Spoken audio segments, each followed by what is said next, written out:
তাহলে আগে আমি সুখবরটা দিয়ে দিই that we are resuming our normal visa operation application for tourist visa which can be submitted from Sunday the 28th of June 2026 আর এইটা আমি অনেক খুশি এটা আমাদের জন্য ভালো এখানটা মানুষের জন্য ভালো এইটা একটা আমারও সবার পাওনা ছিল ক্ষমা চেয়ে নিই আগে থেকে আর ক্ষমা চেয়েছি কেন কি আজকে আমি খালি ভিসার ওই কথাটা বলবো কেন কি অনেকটা তো এখানটা নাই অন্য একদিন আমরা সব মিলেমিশে যারা আসবে পুরো একটা ভালোভাবে চর্চা হবে কিন্তু আজকে আমাকে প্লিজ ক্ষমা করবেন খালি ভিসার যা আছে স্টেটমেন্ট ওইটা আমি বলবো তাহলে আগে আমি সুখবরটা দিয়ে দিই ইংরেজিতে স্টেটমেন্ট পড়ে তারপরে বাংলাতে বলবো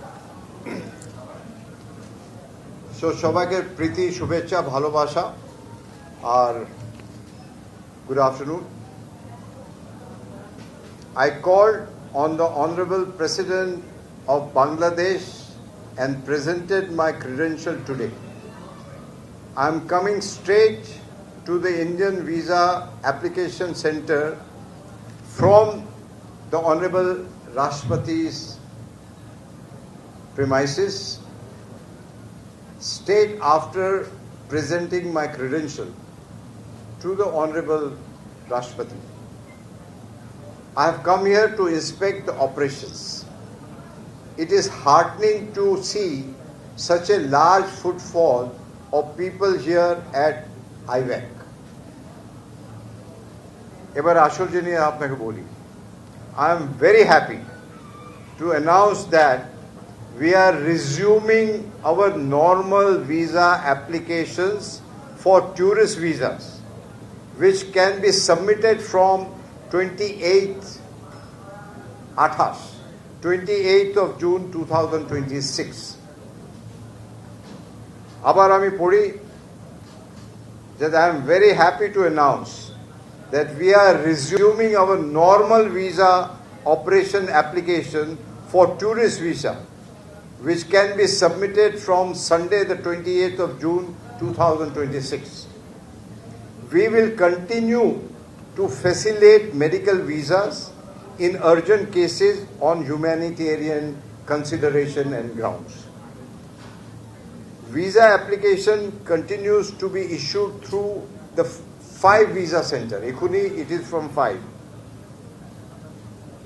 Rajshahi, Chattogram, Sylhet and Khulna. We will further scale up our operation on other cities gradually. We hope that this will further strengthen the people-to-people ties between our two sovereign nations.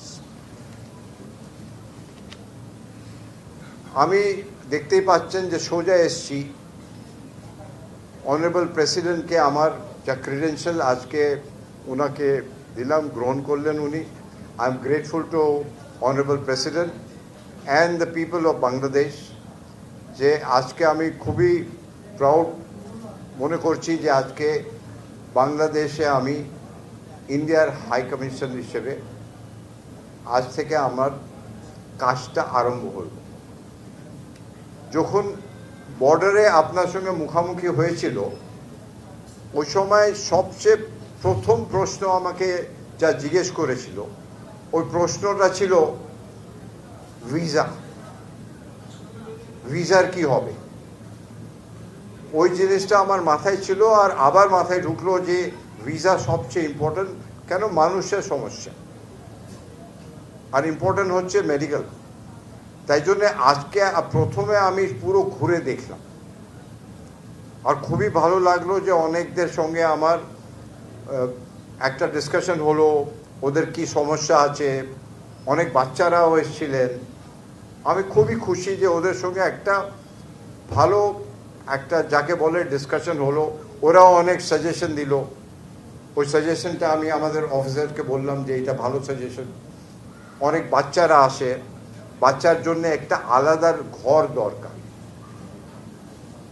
আলাদা ঘর যেখানটা টয়স হবে বাচ্চাদের জন্য কিছু খাওয়া দাওয়া হবে, কিছু ওইখানটা জল, পানীয় জল, মিনস বাচ্চারা যার ভালোভাবে, কেন কি অনেক সমস্যা হয়, একটু যদি ওয়েট করতে হয় বাচ্চাদের জন্য অনেক সমস্যা হয়, যেন ওই জিনিসটা আমি বললাম আমার অফিসার থেকে। আর যারা হুইল চেয়ারে আছে ওদের জন্য র্যাম্পের যদি দরকার হয়, কিন্তু আমি মোটামুটি অনেক খুশি যে যা আমি ফ্যাসিলিটিটা দেখলাম, সত্যি আমাকে ভাল লাগলো। আমাদের অনেক ফ্যাসিলিটি যে প্রাইভেট সেক্টরে আছে কলকাতায়, ওই সবচেয়ে আমি ভাবলাম যে এখানটা খুবই ভালো, কিন্তু সব জিনিসে একটা ইমপ্রুভমেন্ট করাই যায়। তাহলে আজকে আমি যা বললাম যে নর্মাল ট্যুরিস্ট ভিসা, ওই ওই ওই ট্যুরিস্ট ভিসা ওপেন যা নর্মালসি আছে ওইটা করে দিলাম, আর ওইটা আরম্ভ হবে 28 জুন থেকে। ওই নর্মাল ভিসা অপারেশন যাকে বলে for tourist visa, medical visa তো এমার্জেন্সিতে আগে সাবমিট হতো, ওইটা চলবে। এখনই 5 জায়গা আমি নামটা পড়ে দিলাম, 5 সেন্টারে হবে, কিন্তু আস্তে আস্তে আমি ওই সেন্টারগুলো যা আগে ছিল ওইটা বাড়াবো। আর এইটা আমি অনেক খুশি, এটা আমাদের জন্য ভালো, এখানটা মানুষের জন্য ভালো। এইটা একটা আমারও সবার পাওনা ছিল, আর আমার পক্ষেও এটা যে প্রথম জিনিসটা আমি যা করলাম অ্যাজ এ হাই কমিশনার, এর আগে তো আমি করতে পারতাম না, প্রথম জিনিসটা এইটা করলাম, আমি অনেক খুশি। আর আশা করি যে এখানটা সাধারণ মানুষও খুশি হবেন। আর মাঝে মাঝে আমি এখানটা আসবো, ইন্সপেক্ট করব, লোকেদের সঙ্গে ওদের কথা শুনবো, ওদের যা সাজেশন হবে ওইটা শুনবো। আপনারা তো সাংবাদিক, আপনার যদি সাজেশন হয় আপনার সাজেশন আমি শুনবো। সব মিলে একটাই আছে যা সুবিধে, কেন অনেক মেডিকেল পেশেন্ট আসে, ওদের সবচেয়ে ভালো সুবিধে কিভাবে আমরা করতে পারি, কেন কি যার বাড়িতে রুগী আছে ওরাই জানে যে কষ্ট কি হয়, সাধারণ মানুষ বুঝতে পারবে না। আমাদের সবাই মা বোন বাবা সবাই আছে, আমরা জানি যে রুগীর কি প্রবলেম হয়। তাহলে এইটা সব নিয়ে আবার দেখা হবে। প্রথমে আমি ক্ষমা চেয়ে নিলাম যে আজকে বেশি কথা বলবো না।